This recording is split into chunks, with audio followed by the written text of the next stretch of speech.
Assalamualaikum warahmatullahi wabarakatuh. Temu kembali di dalam video PDPR bagi sesi 2021 minggu yang ke-25. Baik, untuk tajuk hari ini kita akan belajar mengenai mengenal dan menentukan koordinat. Baik, mula-mula sekali saya akan bimbing kamu bagaimana cara hendak melukis paksi. Okey. Begini, mula-mula saya gunakan buku tulis kamu. Okey. Dalam menggunakan petak-petak buku tulis kamu, kita lukiskan satu paksi mengufur. Okey, begitu. Dan juga satu paksi mencancang. Okey, setelah selesai dua paksi mengufur dan mencancang, titik persilangan yang kita jumpa tu di hujung tu kita letakkan nilai sifar. Okay, kita tuliskan nilai sifar. Ini bermaksud nilai sifar titik persilangan dua paksi itu kita kenali dengan nama sebagai titik asalan. Maksudnya ialah sebarang koordinat akan bermula daripada nilai sifar, iaitu titik asalan. Okey, setelah selesai meletakkan titik asalan, kita labelkan pula paksi mengufur dengan huruf X. Ini membawa maksud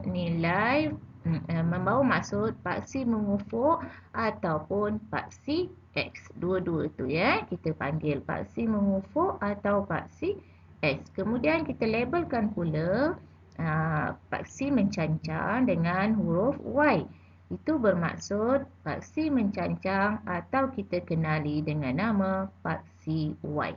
Okay. Setelah selesai melabelkan dua paksi dan meletakkan titik asalan, okay, kita letakkan pula senggatan bagi setiap paksi. Baik, saya gunakan satu petak buku tulis kamu itu dengan satu senggatan. Jadi kita buatlah senggatan sehingga akhir. Dan setelah selesai meletakkan senggatan bagi paksi X, kita labelkan pula dengan unit. Satu senggatan, satu unit. Okay, bermula daripada 1, 2, 3 sehinggalah akhir. Okey, jadi untuk paksi X saya buat 12 unit. Okey, ada 12 senggatan untuk paksi X yang membawa nilai 12 unit. Okey, setelah selesai paksi X, kita teruskan pula senggatan untuk paksi Y, iaitu paksi mencancang. Lukiskan senggatan bagi setiap petak buku kamu. Okey, setelah selesai, sama proses seperti paksi X tadi, kita labelkan dengan nilai 1, 2 sehinggalah akhir. Berapakah senggatan yang kita dapat? Kita labelkan. Okey, untuk paksi Y, saya buat senggatan sehingga 11. Jadi, setiap satu ini kita kenali sebagai unit-unit setiap paksi. Setelah buat paksi X, paksi Y, kita buat senggatan dan kita tuliskan unit setiap senggatan bagi setiap paksi. Okay, bila dah selesai begini, barulah kita boleh meletakkan titik koordinat kita. Okay, meletakkan titik mengikut koordinat yang diberi. Okay, baik. Sebagai contoh, okey, titik P. Okey, P nilainya 25. Membawa maksud kedudukan P ini di dalam paksi yang kita buat, 2 daripada paksi mengufur iaitu paksi X dan 5 daripada paksi Y.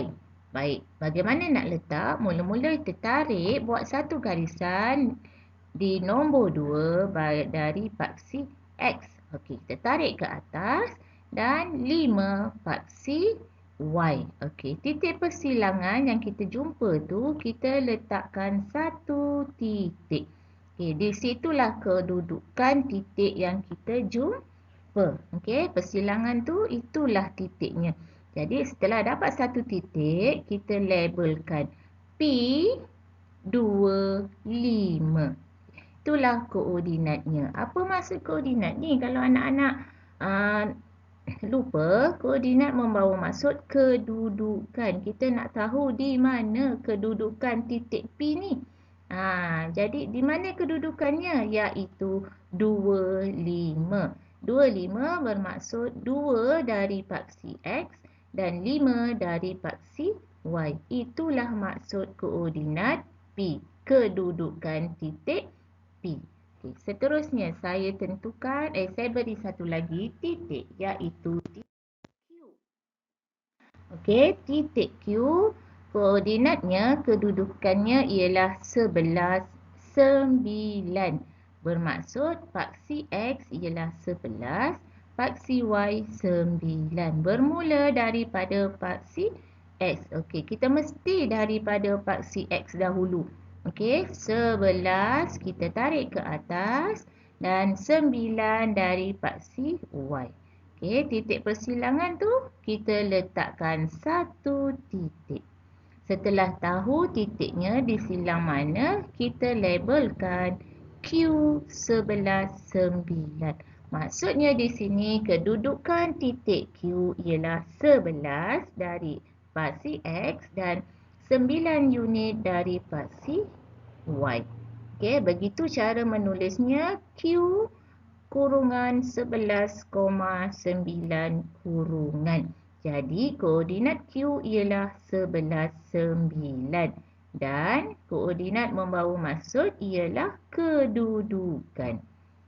Satu lagi contoh terakhir saya beri ialah kedudukan koordinat R73. Baik, R73 maksudnya 7 dari paksi X dan 3 dari paksi Y. Kita gunakan garisan 7. Daripada paksi 7 tarik sehingga 3 dan paksi Y 3 tarik sehingga kita berjumpa satu titik persilangan. Dan kita letakkan titik. Setelah letak titik, kita labelkan titik itu R73. Baik anak-anak. Ini ialah tentang kemahiran menentukan atau melabel titik dalam suatu satah untuk menentukan kedudukan koordinat. Ini contoh yang saya beri.